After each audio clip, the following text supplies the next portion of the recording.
Everyone feels not just always in the same way or at the same time.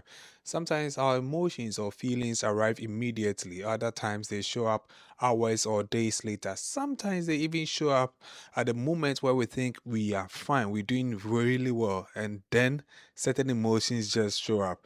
And this does not mean that there's something wrong with you, it just means that we are human. You are human when you experience those things. Emotions are not always neat, predictable, or perfectly timed. Sometimes we wish they are, but they aren't. This is because emotions don't follow a schedule. Hi there, welcome to Streams of Emotions. I'm your host Moses. You can call me Mo for short, and I'm really glad you're here with me again. So, we just want to talk about the subject feelings don't follow a schedule. Sometimes we wish our feelings were following a particular schedule, maybe come at a ninth time where I'm just relaxing, I don't have anything to do, or just come at some particular time where it's okay, we are prepared for our feelings. But no, feelings don't follow a schedule. So, what I'm going to share with you today, there are certain experiences I've had, and I decided to research upon and to help others also connect with your life if you having a similar story, which I believe it cuts across all of our lives. There are four ways that mostly our feelings or our emotions are expressed. There are four basic ways, and today we want to look at that. One is delayed emotional processing. These are feelings related to an event that does not happen at the exact time of the event. So these are feelings that come later. Okay, so sometimes you may have a particular event, you may experience a particular situation. However, the feeling thereof may not come at that particular time, but it will come later. This is what we mean delayed emotional processing.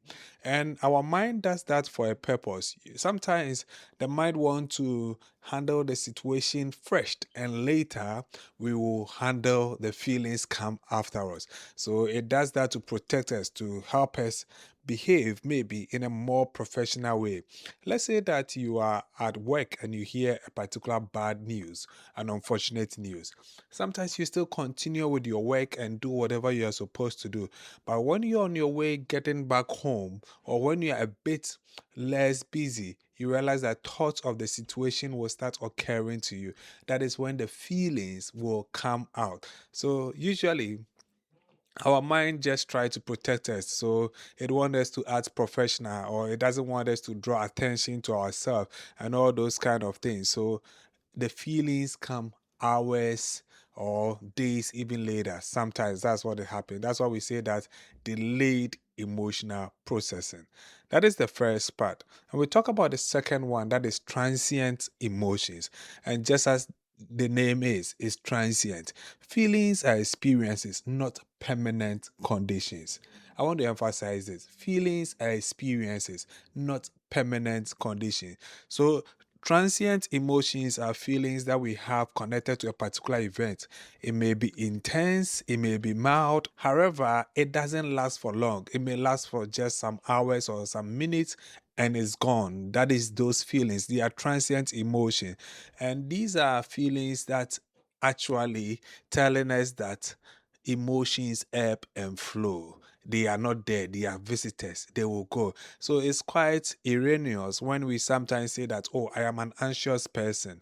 No, you aren't. You are feeling anxious. That doesn't mean you're an anxious person. Sometimes we make statements like, oh, I am always angry. No, you are not always angry. Yes, you sometimes feel angry, but you are not always angry. Feelings, they are what? They ebb and they flow. Okay, they are not meant to be permanent conditions of our life. They come and they go. So let's say that sometimes in the morning you can wake up feeling a bit irritated, a bit of low energy. And I have a typical experience once again.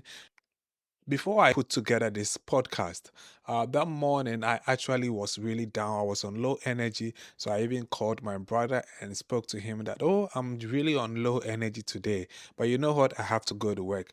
But that day I was even able to work very productively that day than I ever thought. You know why? Sometimes if we allow our feelings at the initial stages to take center focus of our life, we may end up missing things. So feelings are transient, they are not meant to stay forever.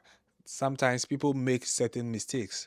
Maybe at the beginning of the year, they don't do well, or at the beginning of the month, things don't go well, they don't feel well, and they generalize that to think that it will cover the whole period. No, feelings are transient. That is one. So we want to move on to the third one, and that is cognitive appraiser. The meaning you give a situation shapes the feeling that you have. The meaning you give. This one, I'll talk about it more intense later, but just want to give a fair overview of this. Cognitive appraiser is very important.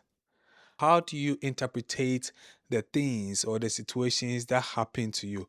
How the meaning you give to that situation influence how you feel. Let me give you a typical example that happened to me practically. For instance, someone sent me a message quite recently, and I saw the message and I said, "Oh, I'll get back," in my mind. And I couldn't get back. It was about 2 days. So later, then I sent a message to the person apologizing for the delayed reply. Then I called the person, I was speaking with him. Then he mentioned that, "Oh, I know you are busy or you have a lot of things on your mind. That is why you couldn't reply." You see, just because of the cognitive appraisal he had about the situation, it will influence the feeling thereof regarding the situation. If he just thought that, oh, maybe I'm just ignoring his message, I mean, there will be an ill feeling towards me. But because he had that kind of impression that possibly I'm busy or I'm occupied, it changed how he felt about the situation. So when people don't respond to your text messages, when people aren't getting back to you on something, what kind of interpretation do you give?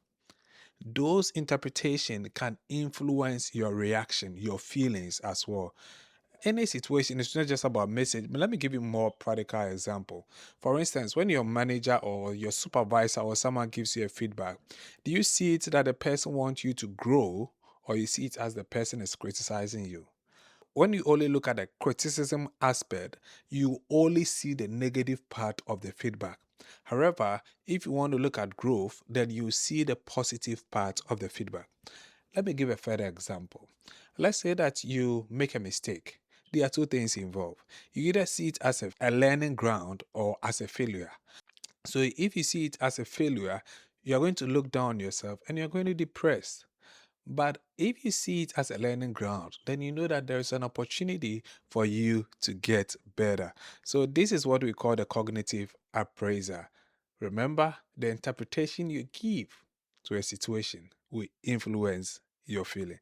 And let's look at the last one we talk about today, that is emotional ambivalence. It's very important. You can feel more than one thing at once. This one is a bit tricky, and sometimes if you don't understand, it puts you in a very uncomfortable seat. This is where we put mixed feelings, emotional ambivalence. So you can be happy and sad at the same time. You can be excited and afraid at the same time. You can feel relieved yet sad at the same time. You can be proud and overwhelmed at the same time. Mixed feeling, and it can happen to any one of us at any point in time. Remember, feelings don't follow a schedule. So let me give you a typical example of how mixed feelings happen. For instance, you have a promotion, you're excited, you've gotten a promotion, you are being congratulated for, that level, achieving a higher height, and that is good and that is okay. However, with your excitement, you can feel overwhelmed later and you say, "Hey, will I be able to discharge the various responsibility expected of me?" You think about that. That is why you have these mixed feelings. Let's say that you had your graduation. We celebrated with you. That is a wonderful milestone achieved. We all celebrated with you and you're happy. But later in the day, you start thinking, will I get a job after this graduation?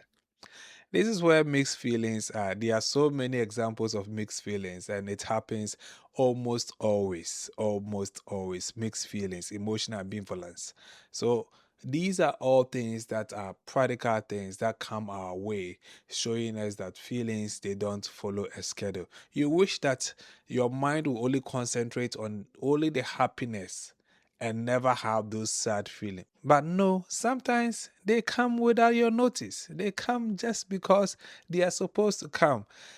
What I'm saying today, we've learned about four ways that we express our emotions, but the focal point is that feelings don't follow a schedule. Sometimes they arrive late, sometimes they leave and they return. Sometimes they come in pairs that seem to contradict each other. But emotions are not enemies, they are signals. They tell us that something matters. They are not enemies. So the goal is not to feel anxious at all, or not to feel sad, not to feel confused, not to feel angry. No, that's not the goal. The goal is to understand what you are feeling and use it productively. Remember, everyone feels, not just always in the same way or at the same time. Thank you for joining me on Streams of Emotions. Until next time, learn about your emotions, listen to them, and use them productively instead of allowing them to manipulate you. Have a wonderful time.